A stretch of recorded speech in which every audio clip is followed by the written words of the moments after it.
Good morning students, Oxford Public School welcomes you. Myself Sandeep Nehra, your political science teacher. We are studying about chapter 4, the executive. यानी आज हम जो chapter number 4 start करेंगे जो हमारी क्या है एग्जीक्यूटिव के बारे में है। तो today's our topic is what is executive and permanent executive, यानी कि ब्यूरोक्रेसी जिसको हम बोलते हैं उसके बारे में। जो चैप्टर नंबर एग्जीक्यूटिव है उसके अंदर आपके ओनली 4 टॉपिक्स क्या है सिलेबस में इस बार। एक प्रेसिडेंट का टॉपिक है, दूसरा प्राइम मिनिस्टर का है, थर्ड काउंसिल ऑफ मिनिस्टर है एंड फोर्थ क्या है ब्यूरोक्रेसी के बारे में। तो अगर हम बात करें 6 मार्क्स के क्वेश्चन की तो वो सिर्फ और सिर्फ क्या है प्रेसिडेंट और प्राइम मिनिस्टर में से एक क्वेश्चन क्या है 99% तक आता है, जबकि ब्यूरोक्रेसी है या अदर्स जो टॉपिक्स आएंगे वो 4 मार्क्स के अंदर आ सकते हैं या 1 मार्क्स में उसमें से कुछ पूछा जा सकता है। तो ये आपके टॉपिक है। तो स्टार्ट करते हैं। सबसे पहले एग्जीक्यूटिव क्या है। जैसे हमारी गवर्नमेंट के क्या होते हैं 3 पार्ट होते हैं, यानी हमने उसको 3 पार्ट में डिवाइड किया है। एक किसी भी कंट्री के अंदर वो एग्जीक्यूटिव होती है, दूसरी लेजिस्लेचर होती है या लेजिस्लेटिव होती है और थर्ड जुडिशरी सिस्टम होता है। तो पूरा का पूरा सिस्टम इस तरह से 3 पार्ट में डिवाइड किया गया है। एक का काम होता है लॉ को मेकिंग करना, वो काम होता है लेजिस्लेटिव का, यानी जो हमारी विधान पालिका। दूसरा है जो लॉ बनाए गए उनको इंप्लीमेंट करने का, वो काम होता है कार्यपालिका यानी कि एग्जीक्यूटिव का। और थर्ड होता है उन लॉ को प्रोटेक्ट करना, उनको प्रोटेक्शन देना, जो कॉन्स्टिट्यूशन है या दूसरे लॉज वगैरह है तो वो काम होता है जुडिशरी का। तो इस तरह से एग्जीक्यूटिव क्या है, जो लॉ क्या है किसके द्वारा मेकिंग किए जाते हैं, लेजिस्लेटिव के द्वारा, असेंबली के द्वारा बनाए जाते हैं। उन लॉ को कंट्री के अंदर इंप्लीमेंट जो करने का काम होता है वो किसका होता है एग्जीक्यूटिव। वो क्या कहलाती है एग्जीक्यूटिव कहलाती है।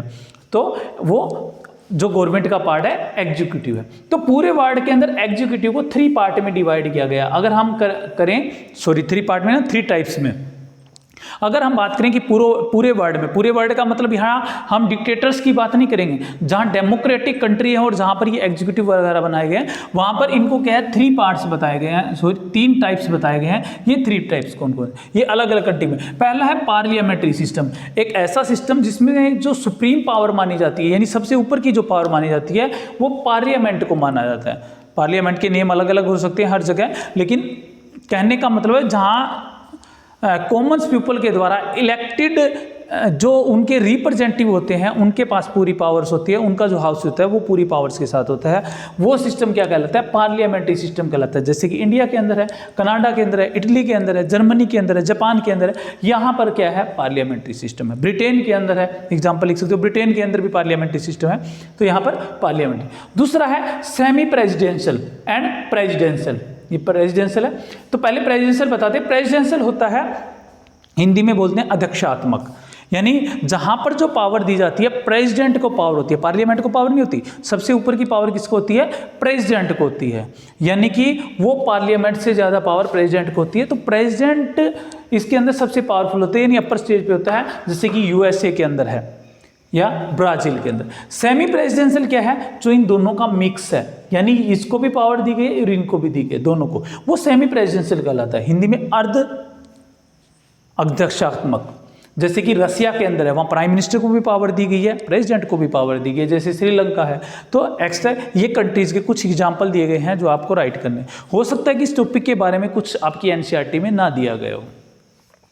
अब क्या है, ये तो पूरे वर्ल्ड का है, लेकिन हमें किसका करना है, सिर्फ और सिर्फ इंडिया का करना है, क्योंकि आपका चैप्टर ही क्या है पार्लियामेंट्री एग्जीक्यूटिव इन इंडिया। अगर हम रियल में चैप्टर का नेम दे रखा है एग्जीक्यूटिव, लेकिन अगर उसका पूरा नाम देखें तो उसका कंप्लीटली क्या है, वह पार्लियामेंट्री एग्जीक्यूटिव इन इंडिया के अंदर करना है। कि भारत के अंदर जो इंडिया के अंदर क्या है जो पार्लियामेंट्री सिस्टम बनाया गया है एग्जीक्यूटिव का वो कैसा है उसके बारे में करेंगे। तो इंडिया के अंदर जो एग्जीक्यूटिव है, यानी इंडिया के क्या, वैसे तो वर्ल्ड में जहां भी पार्लियामेंट्री सिस्टम है वहां पर ये 2 तरह की क्या है एग्जीक्यूटिव काम करती है।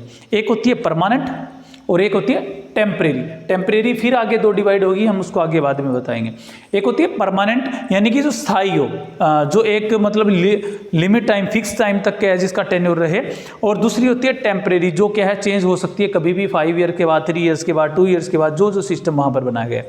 तो ये 2 टाइप्स की क्या है एग्जीक्यूट होती है, परमानेंट का मतलब और टेम्परेरी का मतलब। टेम्परेरी मतलब कुछ ही टाइम पीरियड के लिए हो, परमानेंट जो एक फिक्स टाइम पीरियड के लिए हो, और ये कह सकते हैं कि परमानेंट ही रहता है। फिक्स टाइम के पीरियड का मतलब ये नहीं कि कभी खत्म, यानी कि पिछला रिटायर हो जाए और नया फिर बन जाता है।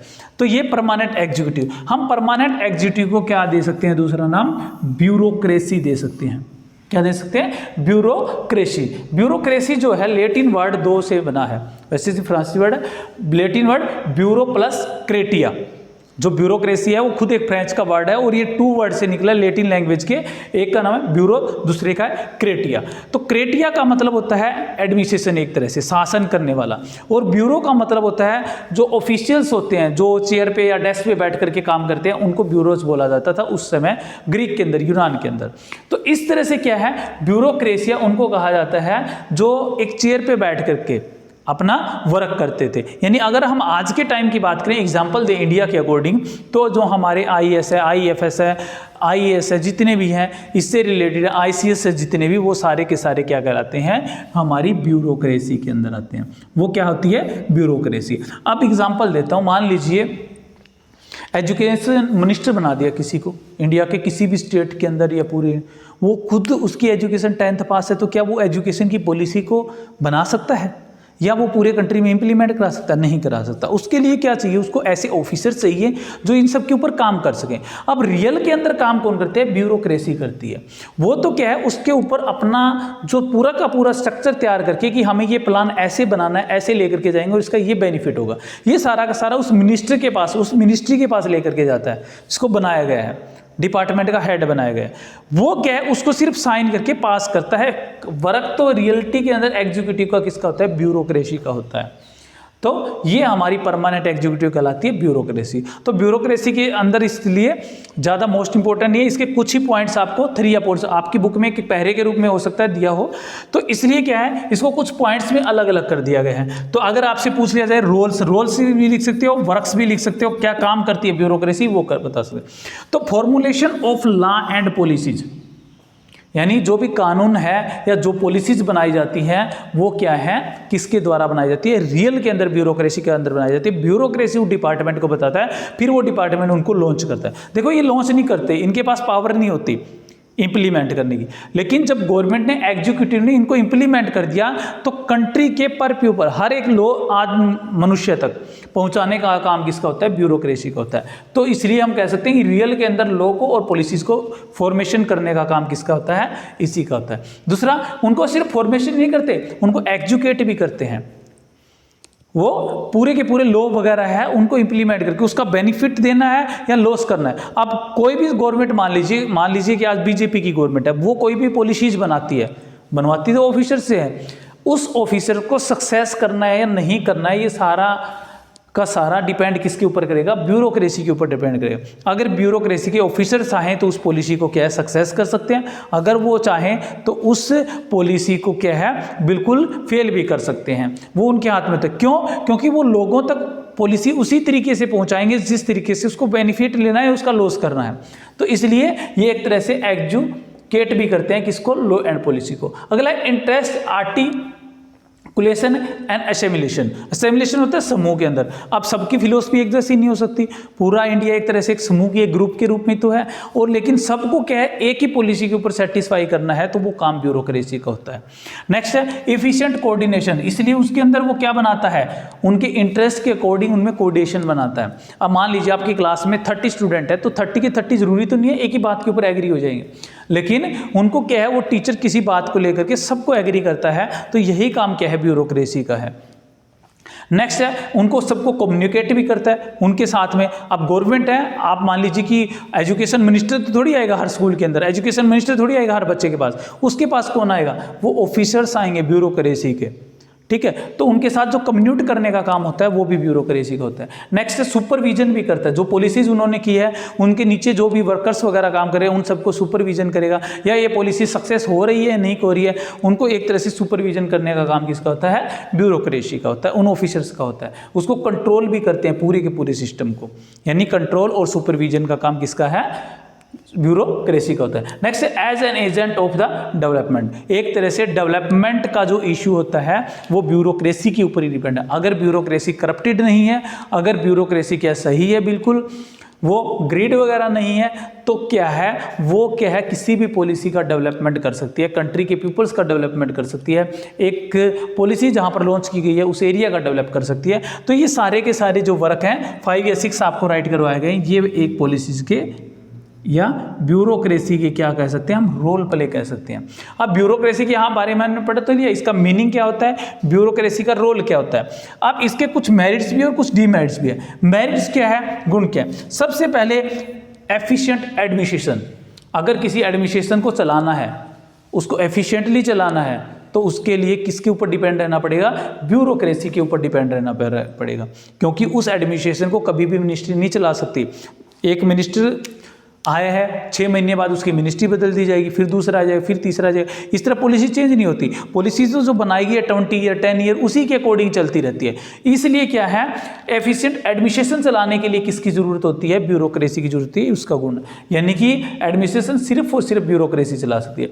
दूसरा, उनको कंट्रोल भी इफेक्टिव तरीके से कौन कर सकती है, ब्यूरोक्रेसी कर सकती है, कभी भी मिनिस्ट्री नहीं कर सकती। नेक्स्ट है न्यूट्रली, बिना पक्षपात के और इम्पार्टली, ये काम भी किसका, ब्यूरोक्रेसी का।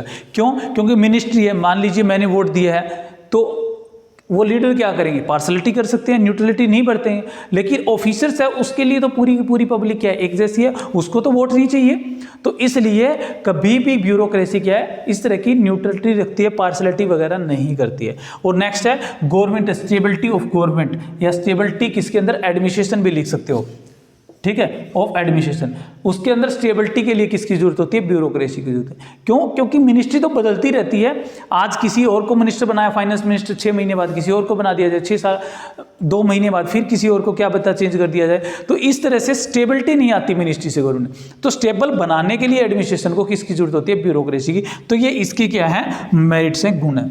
यानी इनके बिना, ब्यूरोक्रेसी के बिना ये कभी भी नहीं हो सकता।